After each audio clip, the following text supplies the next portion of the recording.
Badge number 10. The intercept came in at 11:47 p.m. on a Thursday. A DEA signals unit monitoring encrypted cartel communications out of Culiacan had flagged a transmission that did not fit the standard traffic pattern. It wasn't product movement. It wasn't a threat assessment against a rival faction. It was a list. 6 addresses, 4 states, and next to each address, a notation. The number of adults, the number of children, the daily schedule, the nearest school. Someone had done the surveillance work from behind a desk.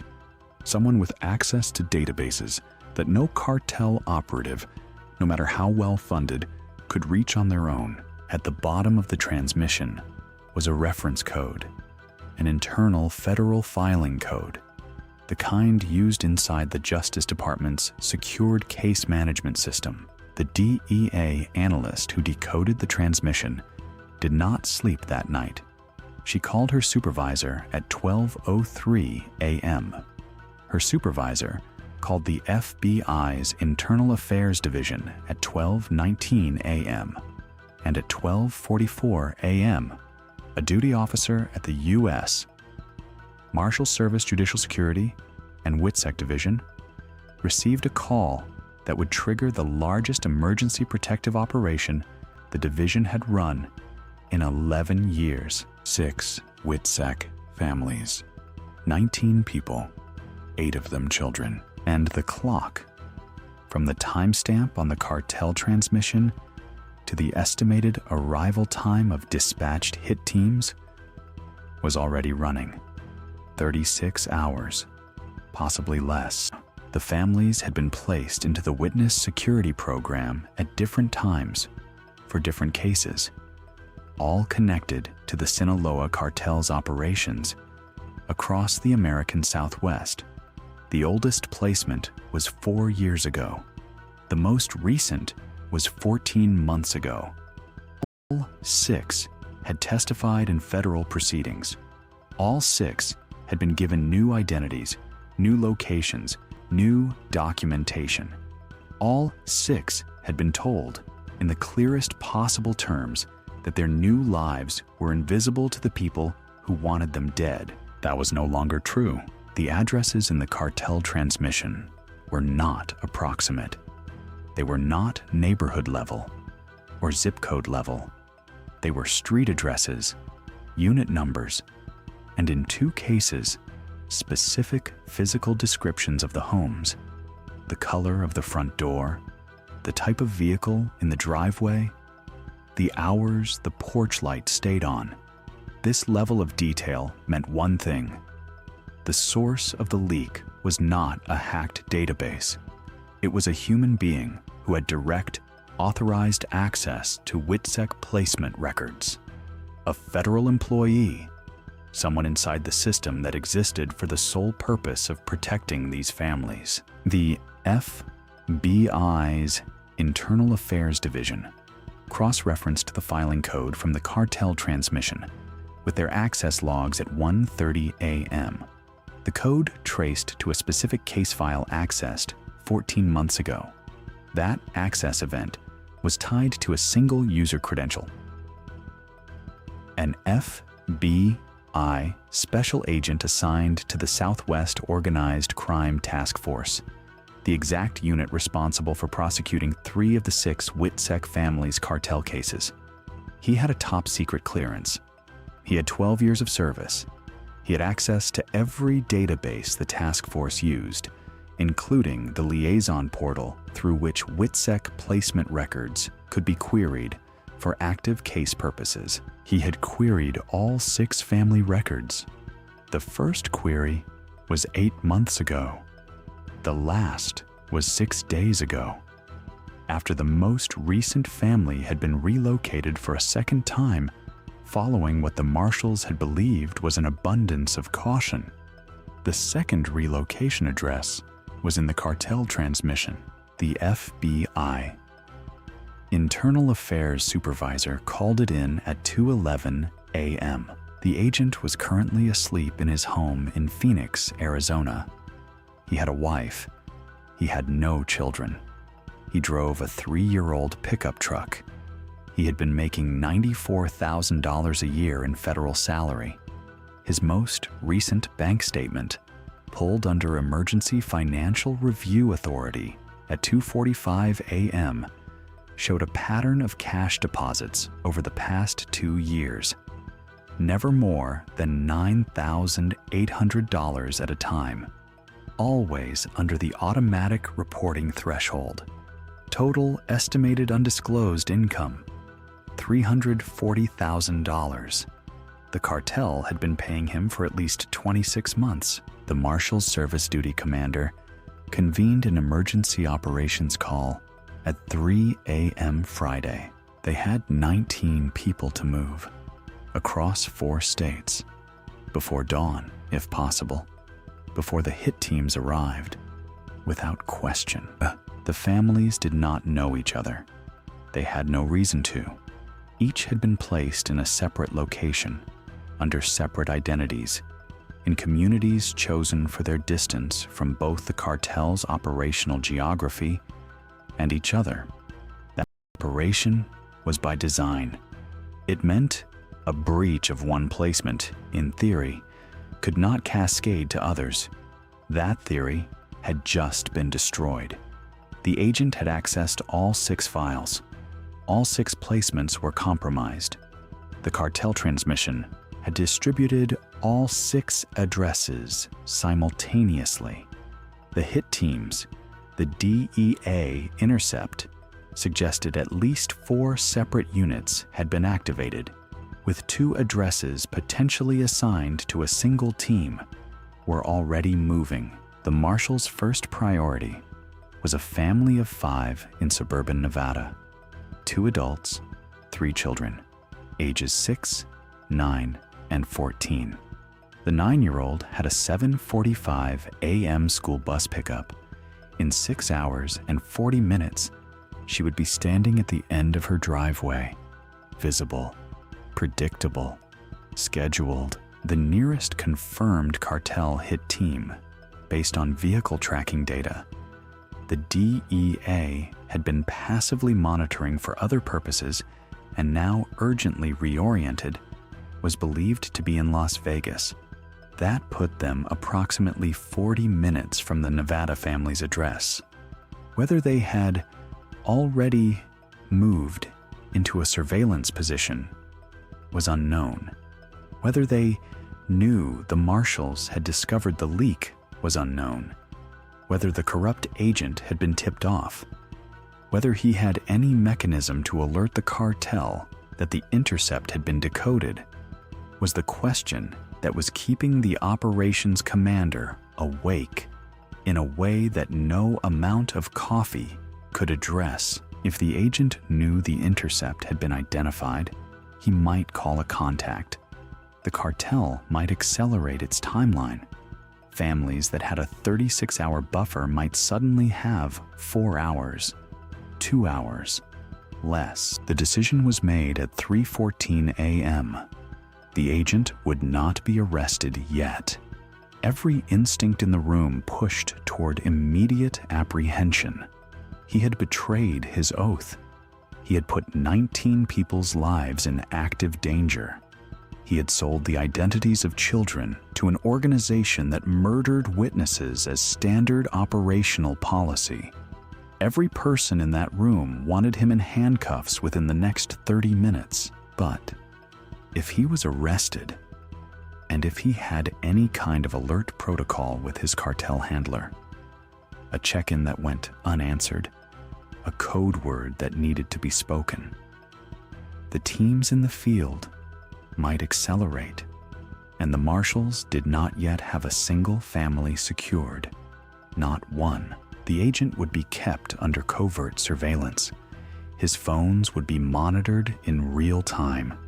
The moment the family extractions were confirmed complete, the moment all 19 people were safe, he would be taken. The clock read 3:17 a.m.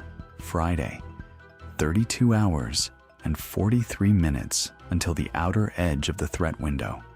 Possibly far less. Marshall's teams were already moving. Family 1, Nevada, 5 people, was the most urgent.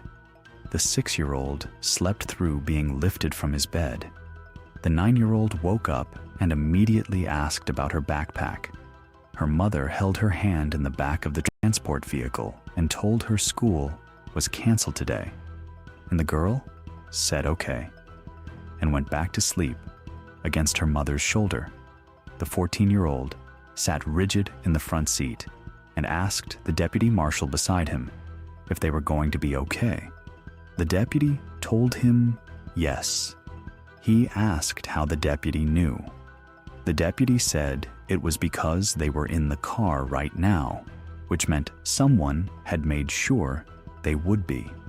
The 14-year-old thought about that for a while and then nodded. The Nevada family was in a secure location. By 4:52 a.m., the DEA vehicle tracking data later confirmed that the cartel surveillance unit, 2 men in a rental SUV, had reached the street where the family had been living at 5:31 a.m. They had driven past the house 3 times. The house was empty. The porch light was off. They sat at the end of the street for 19 minutes and then drove away. 39 minutes. That was the margin for 5 lives, including 3 children. Family 2 was in Arizona. 2 adults, 2 children, ages 4 and 11.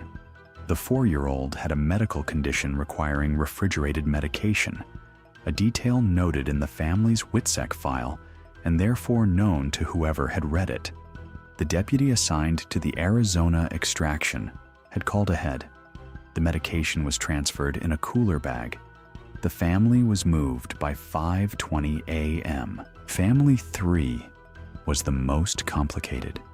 3 adults, a witness, a spouse, and an elderly parent who had been included in the protection program due to medical dependency, and 1 teenager. The elderly parent used a wheelchair. The home was a ground floor unit specifically chosen for accessibility, which meant it was also a ground floor unit, easily approached from 3 sides, with no elevation advantage for defenders.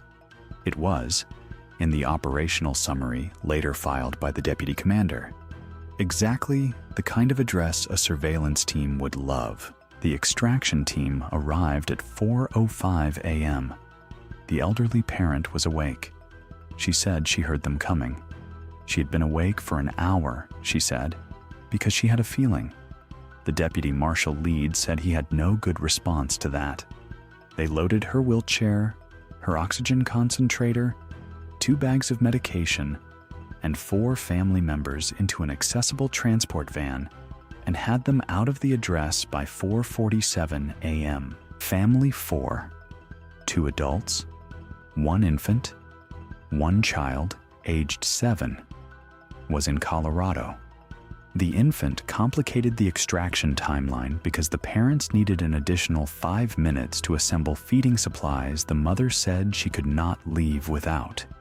The deputy marshal supervisor authorized the delay without question. They were clear of the address by 5:55 a.m. Family 5 was in New Mexico. 2 adults, no children. The witness opened the door before the deputies knocked. He said he had been expecting something like this for 3 years. He said he never fully believed they were safe. He took 1 bag. His wife took 2. They were in the transport vehicle in under 4 minutes. Family 6 was the one that went wrong. The 6th family was in Texas. 2 adults, 2 children, a boy aged 8 and a girl aged 12. The deputy marshal assigned to lead the Texas extraction had the address, the family profile, the vehicle assignment, and a confirmed team of 3. At 3:40 a.m., 18 minutes before the team was scheduled to depart, one of the 3 deputies was pulled off the extraction by the field supervisor to respond to what initially appeared to be a separate emergency at the safe house being prepared for Family 1. It was not a separate emergency. It was a malfunctioning alarm sensor, a decision made in the chaos of a multi-site overnight operation meant that the Texas team departed with 2 deputies instead of 3. They reached the Texas address at 5:10 a.m. The house was dark. The deputy lead knocked. No answer. Knocked again. Harder. Nothing. He radioed in. The field supervisor confirmed the address. The deputy lead went around to the rear of the house and found the back door unlocked. He entered. His partner stayed outside covering the front. The family was in the living room. All 4 of them, awake, sitting together on the couch. The witness had his arm around his wife. The 8-year-old was asleep against his father's side. The 12-year-old was holding her phone with both hands. The witness looked at the deputy and said quietly, "There's a man outside. He's been in the backyard for the last 20 minutes. The deputy marshal did not move. Immediately, he asked the witness to describe the man. The witness described the position at the fence line, partially obscured by a tree, and said the man had been watching the house without moving. He had not approached. He had not attempted entry. The deputy radioed his partner at the front of the house and issued a quiet alert. He told the family to move to the interior hallway, away from all windows. The 12-year-old helped her father lift her sleeping brother without waking him. The wife pressed herself against the hallway wall and closed her eyes. The deputy cleared the rear of the house, moved to the back door, and established a sight line to the fence position the witness had described. The position was empty. The man was gone. What happened next took 11 seconds. The man had moved from the fence line to the side gate, which opened silently because the latch had been damaged by weather, and the family had never repaired it. He was inside the yard perimeter. He had a clear line to the back door, and the back door was open because the deputy marshal was standing in it. The deputy saw the movement. He identified himself. The man stopped. A second later, the deputy's partner came around the side of the house from the front, having repositioned on the radio alert. The man was now between 2 federal officers in a yard at 5:17 a.m. with no exit and no explanation for why he was there. He was detained on the ground in the backyard of a house he had no legal business being near. A subsequent search found a weapon, a photograph of the home's front exterior, and a handwritten note with a partial schedule, school drop-off, time, route. The cartel had already done preliminary surveillance on this address before the hit teams were formally activated. The man in the yard was not the hit team. He was the advance scout. The hit team was 40 minutes away. The marshals knew this because the DEA's vehicle tracking, now fully oriented toward the operation, had flagged a vehicle associated with a known cartel transport network entering the city from the south 20 minutes earlier. The family was extracted at 5:24 a.m. The transport cleared the neighborhood at 5:31 a.m. The hit team reached the street at 6:09 a.m. They drove past a house with the lights off, no vehicle in the driveway, and a back gate hanging slightly open. They did not stop. On all 6 families, 19 people, 8 children, were in secure locations by 5:24 a.m. Friday. The operation had taken 2 hours and 7 minutes from the departure of the first extraction team to the confirmation of the last family secured. At 5:31 a.m. Friday, with all 19 people confirmed safe, The FBI internal affairs teams that had been holding position around the agent's Phoenix home received the go code. He was still asleep when they came through the door. He asked what was happening. He was told he was under arrest on charges, including conspiracy to commit murder, unauthorized disclosure of classified information, and material support to a designated criminal organization. He said he wanted a lawyer. They told him he could have one. He was in federal custody by 5:44 a.m. His phone was examined under the warrant that had been prepared during the night. There were 214 encrypted messages to a single contact saved under a landscaping company name. The messages spanned 26 months. Some were operational, queries completed, files accessed, addresses confirmed. Some were financial, acknowledgement of payments received. One message, sent at 11:52 p.m. Thursday, 5 minutes after the DEA intercept had been flagged, read, "Did you send tonight?" The contact had not replied. He had not known the intercept was decoded. He had been lying in bed, asleep. While 19 people were moved out of homes he had sold to an organization that would have killed all of them. He had checked his phone once, sent one message, and gone back to sleep. His cartel handler's phone was traced to a location in Sonora, Mexico.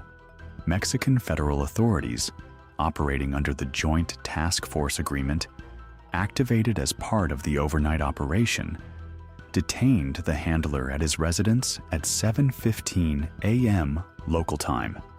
The handler's devices contained the full distribution record of the 6 addresses, who had received them, when, and what confirmation had been sent back. 4 separate cartel units had been tasked.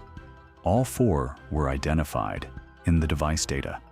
3 were apprehended by DEA and local law enforcement partners by 10 a.m. Friday. The 4th, the team that had reached the Nevada family street at 5:31 a.m. and found nothing, abandoned their vehicle in Las Vegas and attempted to cross into California. They were intercepted at a checkpoint at 11:47 a.m. 26 hours after the operation began. All threat actors were neutralized or in custody. The review that followed was as uncomfortable as any internal investigation in the Marshals Service's history. The corrupt agent had been in position for 26 months. He had accessed WITSEC records for 6 families across that period, querying files in intervals designed to avoid triggering automated anomaly detection. The review identified that his access pattern had, in fact, triggered a low priority flag 8 months into his activity. But the flag had been deprioritized by an overloaded compliance review system and had never been escalated to a human investigator.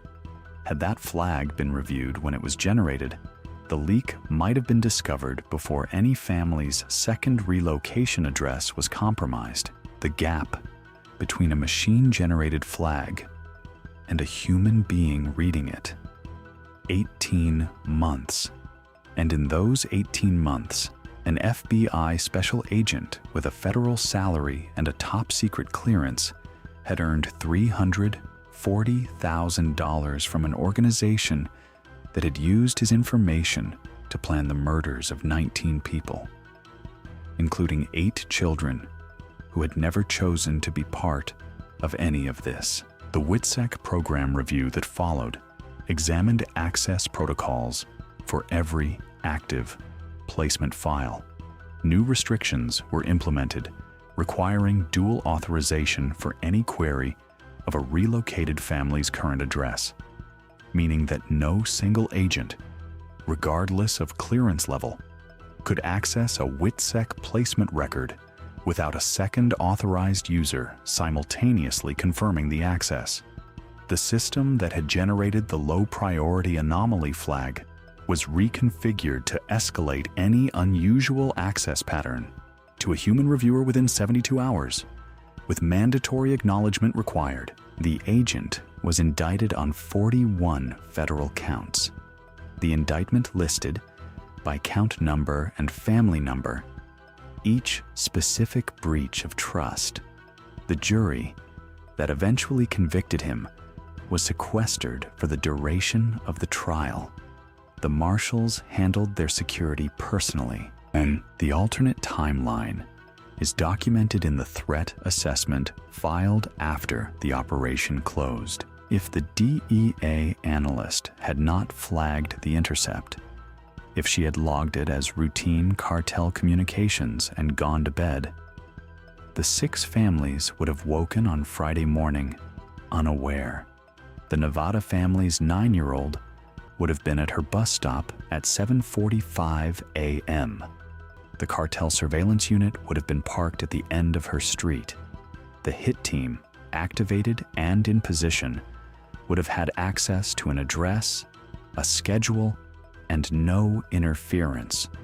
The assessment estimated that without intervention, the first family would have been reached between 6 a.m. and 8:30 a.m. Friday.